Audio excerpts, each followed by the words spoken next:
여러분 아시죠? 늘 고마운 마음으로 살아갑니다. 우리 하나님께 감사하고, 그리고 여러분이 힘들게 준비한 이 공간에서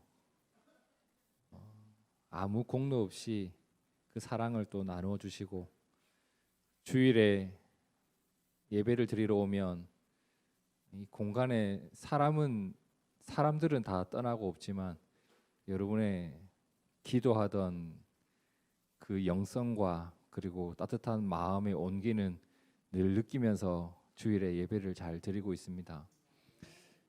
너무 감사하고 죄송하고 늘 그 마음입니다. 원래 제가 설교하러 나와서 이런 이야기 안 합니다. 본문과 상관없는 이야기 하는 걸 굉장히 싫어하는데 할 수밖에 없습니다. 갈무리 교회 올 때마다 늘 고맙고 미안한 마음, 그리고 이성광 목사님이 사실 그래요. 여러분 설교라든지 목회라든지 제가 배우는 부분이 참 많은 분이신데 저에게 설교를 맡기신 것은 잘하기 때문이 아니라 저를 세워주시고자 하는 그 마음 때문입니다. 제가 그걸 너무 잘 알기 때문에 또 고맙고 미안하고 그래요. 참 고맙습니다. 함께 예배 드리는 것이 얼마나 감사한지 모르겠습니다. 본문을 좀 볼까요? 네. 오늘 본문 이제 요한복음 6장 1절에서 7절인데 아주 유명한 말씀입니다. 아주 유명한 말씀인데 오늘 부활주일이잖아요. 근데 부활과 직접적인 연관성이 없는 본문이에요. 하지만 오늘 우리가 꼭 한번 돌아봤으면 하는 내용이 있기 때문에 이 본문을 선택을 했는데, 여러분 부활절뿐만 아니라 사실 교회에 얼마나 많은 절기들이 매년 반복이 되고 있습니까? 그 절기를 지키는 우리들의 모습을 한번 돌아보고 싶어서 이 말씀을 한번 묵상해 보고 싶었습니다. 여러분 그렇지 않을까요? 한번 곰곰이 한번 생각해 보십시오. 우리가 예수님이 태어나신 일을 그 날을 기념하면서 성탄절을 지키잖아요. 성탄절을 정해 두고 그날 무언가를 하면서 그날을 보내는 것보다 나를 위해 이 땅에 오신 예수님을 믿는 것이 더 중요하지 않겠어요? 부활절을 정해두고 오늘이 주님이 부활하신 날입니까? 아니면 부활하신 것을 기념하는 날입니까? 기념하는 날이죠. 우리가 이렇게 부활절을 정해두고 부활절 행사를 치르는 사람들이 아니잖아요. 죽으시고 부활하신 예수님을 믿고 따르기 위해 이 날을 지키는 것 아니겠습니까? 우리는 부활절 행사를 준비하는 사람이 아니라 부활의 때를 준비하는 사람이 되어야 할 줄로 저는 믿어요. 그럼 오늘 우리가 이 부활절에 우리의 목자 되신 예수님의 음성을 들으면서 과연 나는 이 부활절을 의미 있게 보내고 있는가, 이런 것을 한번 생각해 봤으면 좋겠습니다. 오늘 본문 4절을 한번 보시겠어요? 4절에 보시면 뭐가 가까웠다라는 표현이 나오는데 뭐가 가까이 왔다고 해요? 예, 6월절은 유대인들이 지키는 아주 큰 절기입니다. 우리가 부활절을 지키듯이 유대인들은 이제 6월절이라는 절기를 지키는데 6월절이 어떤 절기예요? 출애굽 나왔습니다. 보태실 내용 있습니까? 자, 출애굽기 12장 23절 한번 보시겠어요? 여호와께서 애굽 사람들에게 재앙을 내리려고 지나가실 때에 문인방과 좌우 문설주의 피를 보시면 여호와께서 그 문을 넘어가신다. 멸하는 자에게 너희 집에 들어가서 너희를 치지 못하게 하실 것이다. 너희는 이 일을 규례로 삼아 너희와 너희 자손이 영원히 지키라고 하셨습니다. 6월절이 뭐냐면 애굽에 10가지 재앙이 떨어질 때에 10번째 재앙이 모든 장자의 죽음이었습니다.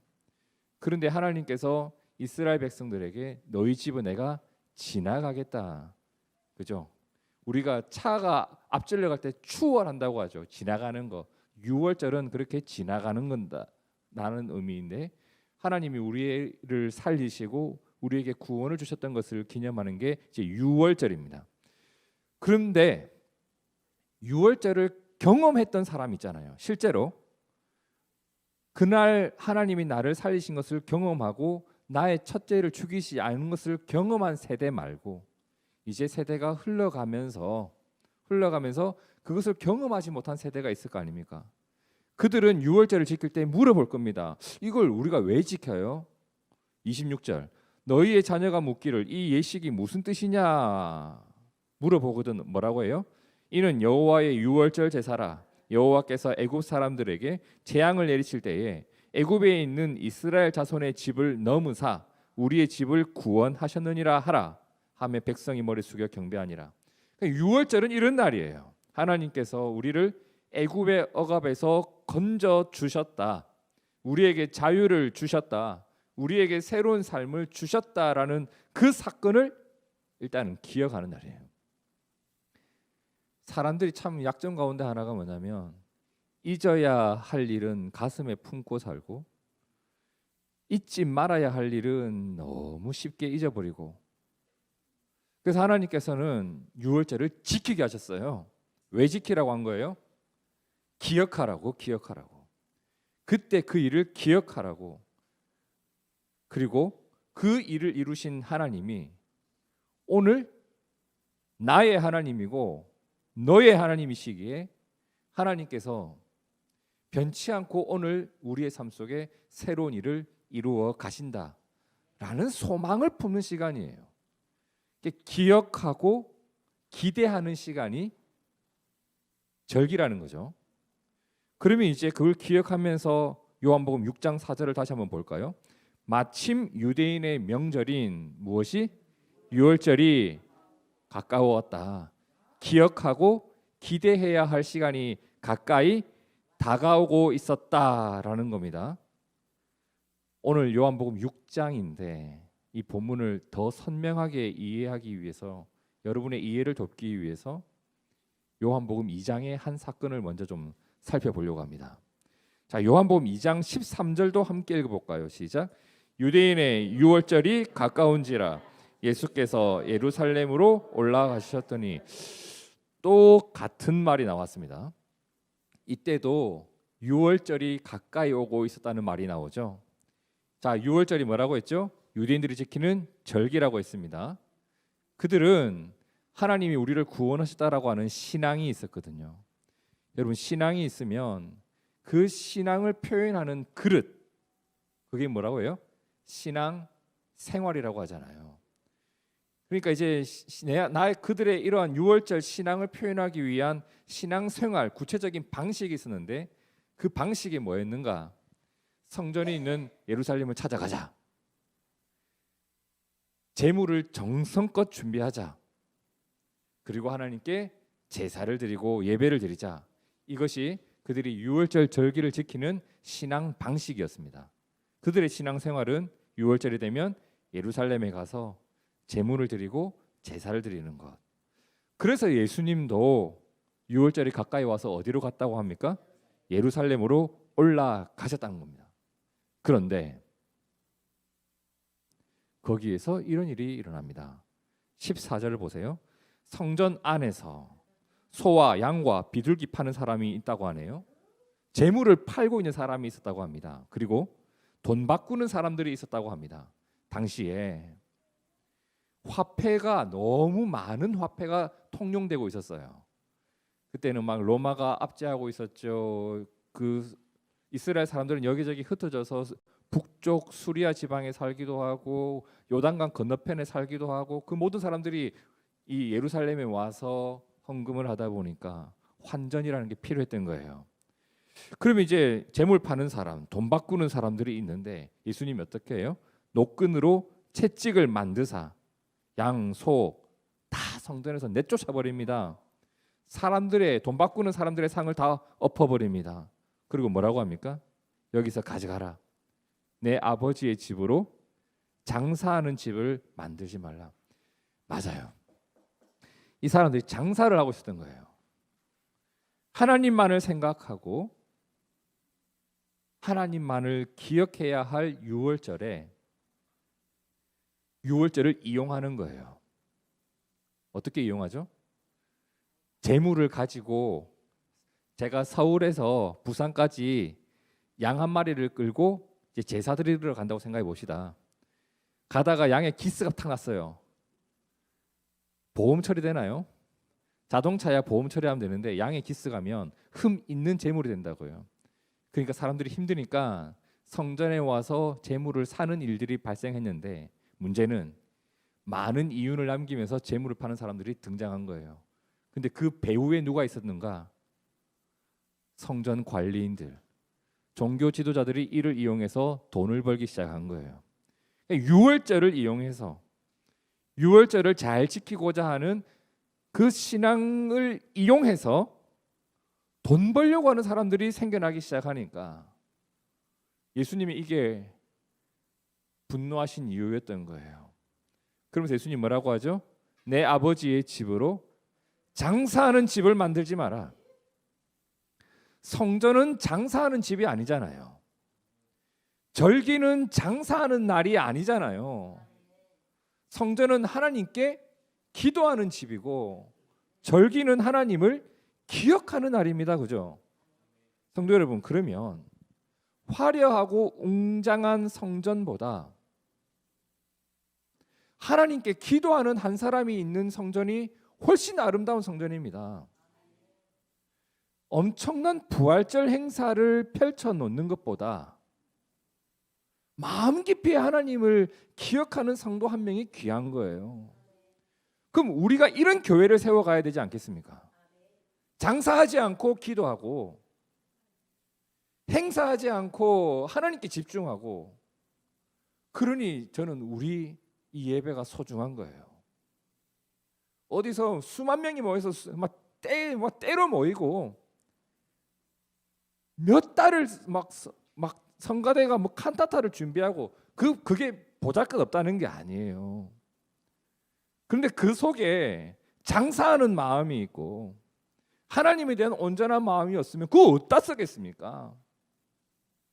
오늘 우리에게 이 예배가 소중한 건 부활하신 주님께 집중하고 있고 성전을 장사하는 집으로 만들지 않으려고 하는 우리의 순수한 신앙, 하나님 이 예배를 기뻐하시리라 저는 믿습니다.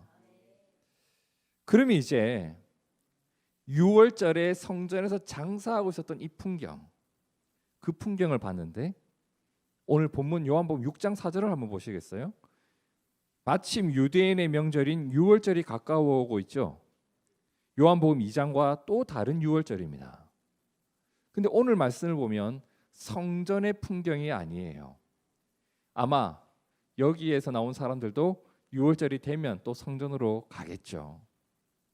그럼 성전의 풍경이 아니라 어디 풍경이죠? 1절과 2절을 함께 읽어볼까요? 시작.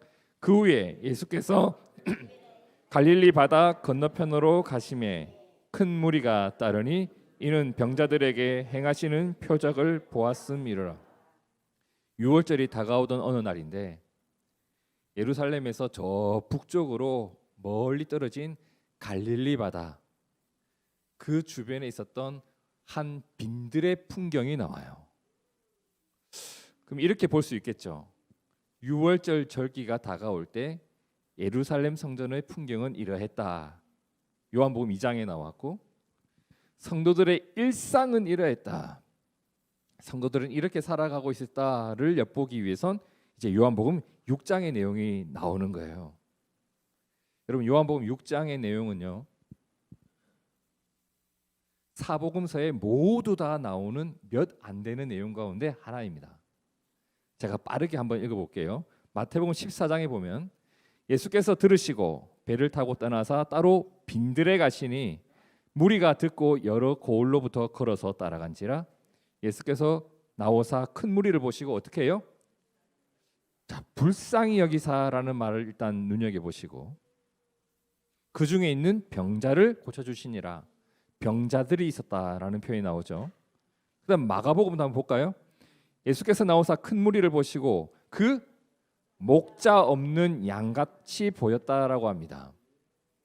불쌍히 여기사 여러 가지로 가르치셨다. 때가 저물어가매 제자들이 예수께 나와 여짜오되 이곳은 빈들이요 날이 저물어 갑니다. 누가복음도 볼까요? 무리가 알고 따라왔거늘 예수께서 그들을 영접하사 하나님 나라의 일을 이야기하시며 병 고칠 자들은 고치시더라. 날이 저물어가매 12 사도가 나와 여짜오되 무리를 보내야 합니다. 두루 마을과 촌으로 가서 유하며 먹을 것을 얻게 해야 합니다.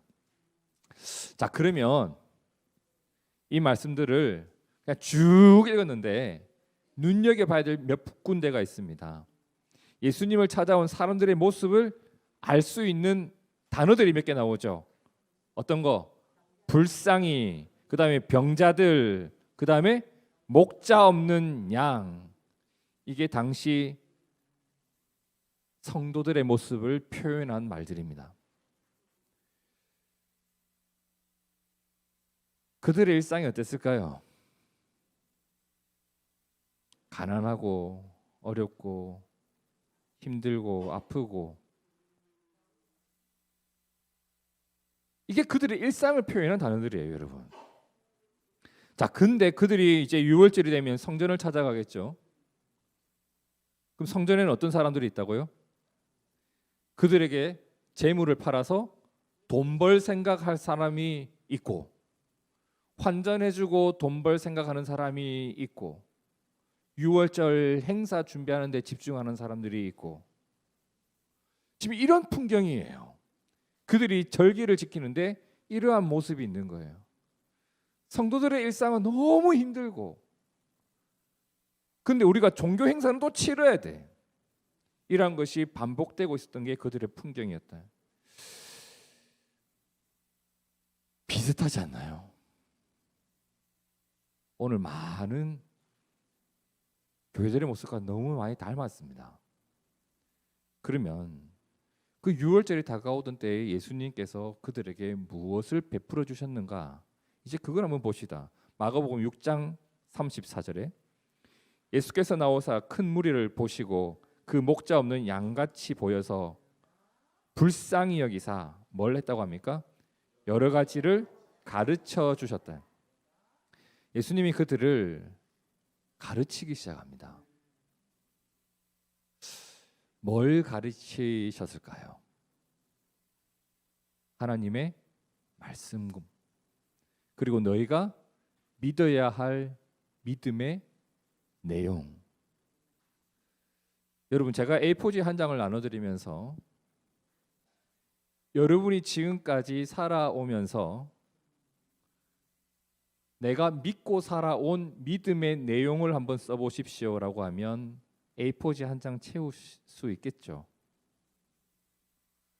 믿습니까? 라고 했을 때 아멘! 해요. 그러면 네가 믿는 거 써봐 라고 하면 예? 이래요. 내가 뭘 믿는지 명확하지 않은 상태로 믿는데요. 그럼 뭘 믿는 거죠? 이게 이상하잖아요, 여러분. 믿습니까? 아멘 하는데 뭘 믿냐고요. 이게 모호하면 신앙이 허상이 됩니다. 제가 여러분 오늘 엘리베이터 타지 마세요. 엘리베이터 오늘 위험해요. 제 말을 믿으면 아무리 힘들어도 다 계단으로 올라가실 거예요. 근데 제 말을 안 믿으면 네가 뭔데? 네가 이 건물 주인이야. 이러고 그냥 타면 제 말을 안 믿는 거잖아요. 예수님의 말을 믿는다는 것은 그게 맞다는 것을 확신하는 거잖아요. 근데 믿음의 내용이 없으면 도대체 뭘 믿는 겁니까? 그러니까 신앙생활을 아무리 오래 해도 횟수만 쌓이는 거지 믿음이 깊어지질 않는 겁니다. 왜? 믿음의 내용이 없는데 어떻게 깊어져요? 예수님이 뭘 가르치셨을까요? 그 빈들에서 그들이 믿어야 될 내용. 천국 복음이 그런 거 아닙니까? 가난할 때 주님 부유하게 해달라고 했는데 심령이 가난한 자는 복이 있나니 천국이 그들의 것이다. 주님, 저는 왜 이렇게 고통이 많습니까? 하나님을 이토록 사랑하는데 왜 고통이 많습니까? 의를 위하여 박해를 받은 자는 복이 있나니. 믿음의 내용이 분명해지니까 지금 내 모습이 믿음 안에 있다는 것이 보여지는 겁니다, 여러분. 성도들이 힘들죠. 병들었죠. 아프죠. 근데 주님께서 그 빈들에 나와서 하신 말씀이 하나님께서 너를 알고 계신다라고 하는 그 복음의 말씀을 들었을 때 그들이 이제 진정한 하늘의 위로를 받기 시작하는 겁니다. 성전에서도 받지 못했던 위로를 빈들에서 만난 예수님께서 주셨던 겁니다. 예수님이 그들을 고쳐갑니다. 함께 시간을 보내요. 근데 시간을 보내다 보면 시간이 흘러서 이제 해가 지네요. 이스라엘 가보시면 아시겠지만 추워요. 갑자기 추워집니다. 해가 지면. 제자들이 예수님을 찾아와서 뭐라고 합니까? 누가복음 9장 11절에 예수께서 그들을 영접하사 하나님 나라의 일을 이야기하시며 병 고칠 자들은 고치시더라. 날이 저물어 가매 12 사도가 나와 여짜오되 무리를 보내야 합니다. 왜? 마을과 촌으로 가서 거주해야 하고 먹을 것을 얻어야 하니까. 우리가 있는 여기는 빈들이니이다. 주님 여기 계속 있을 수가 없습니다.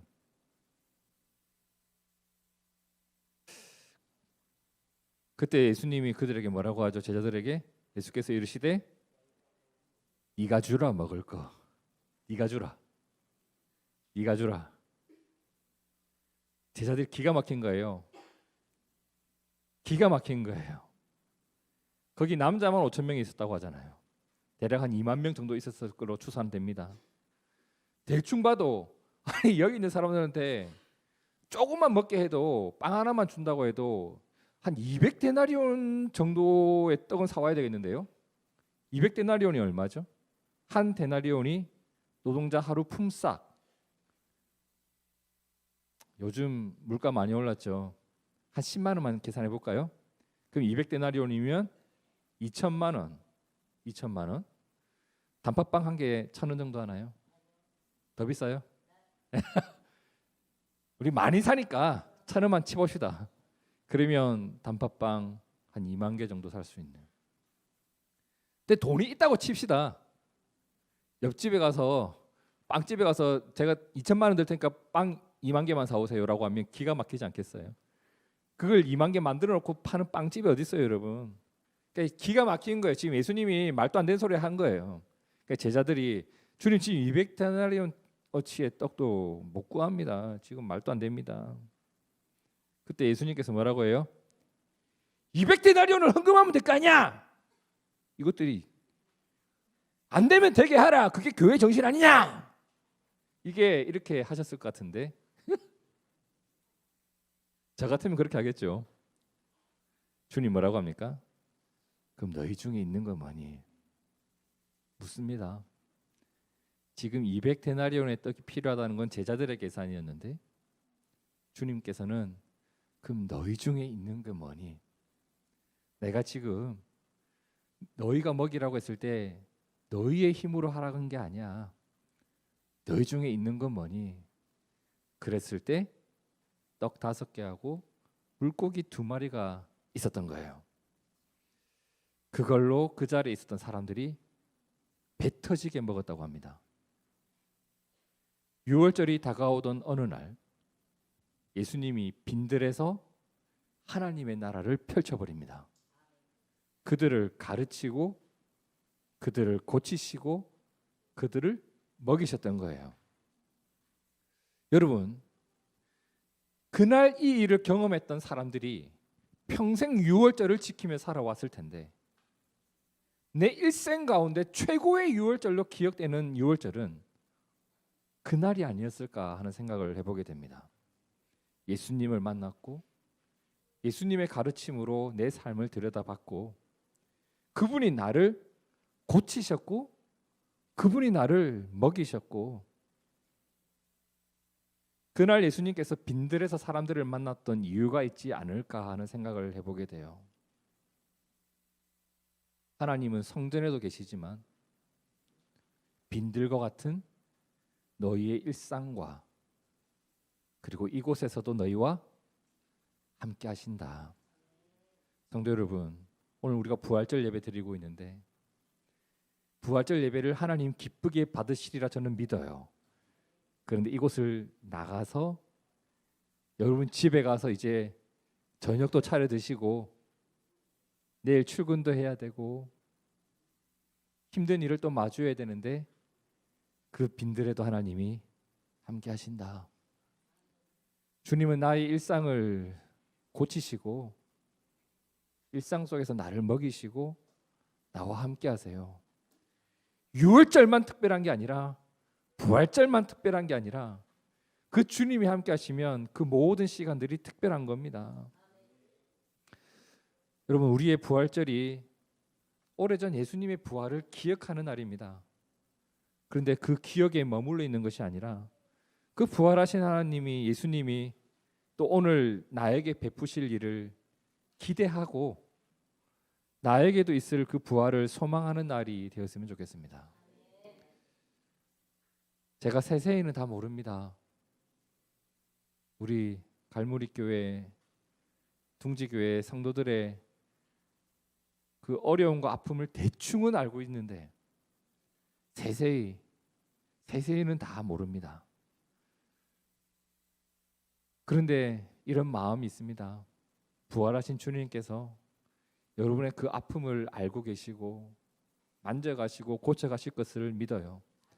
그게 부활절에 품게 되는 우리의 소망 아니겠습니까? 오늘 이 본문 이야기를 하면서 사실 참 많은 내용을 이야기를 해드렸어요. 다 소화가 되셨죠? 역시 여러분은 대단하십니다.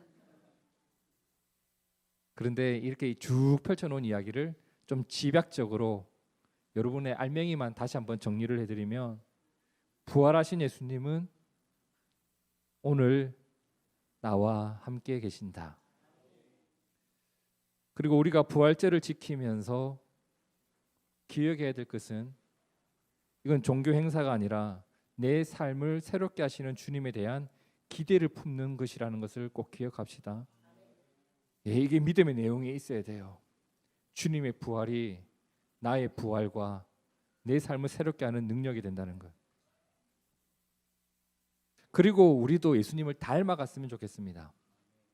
예수님께서 성전에서도 사람들을 만났지만 어디에서도 빈들에서도 사람들을 만났습니다. 우리가 성전에서 함께 예배를 드리잖아요. 서로의 일상도 서로가 서로를 보다듬어 줄 수 있어야 됩니다. 그때 은혜가 임합니다, 여러분. 우리가 교회 행사를 참여한 것으로 또는 부활절 예배에 참여한 것으로 부활절을 지키는 것이 아니라 누군가에게 희망을 주는 일로 그것도 부활절을 지키는 것 아닐까. 마지막으로 한 말씀만 더 드리고 말씀을 맺고자 합니다. 오래전 빈들에서 예수님께서 사람들을 먹이셨다고 했는데 뭘로 다 먹였죠? 오병 이어가지고 오늘 제가 여러분께 봉투 하나를 드렸는데 거기 보면 붕어빵 2마리, 과자 5개. 이걸 준비한 이유는 그거예요. 빈들에서의 기적이 오늘 우리의 배도 부르게 한다. 그리고 나의 이 경험이 누군가에게 또 소망이 되었으면 하는 마음. 그렇게 부활의 영광, 부활의 소망, 오늘 나를 새롭게 하시는 주의 은혜가 우리와 늘 함께 하시길 진심으로 축복합니다. 함께 기도하겠습니다.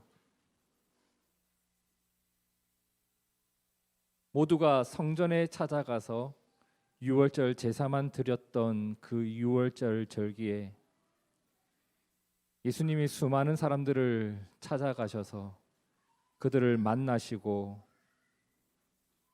고치시고 먹이셨던 것을 우리가 돌아봅니다.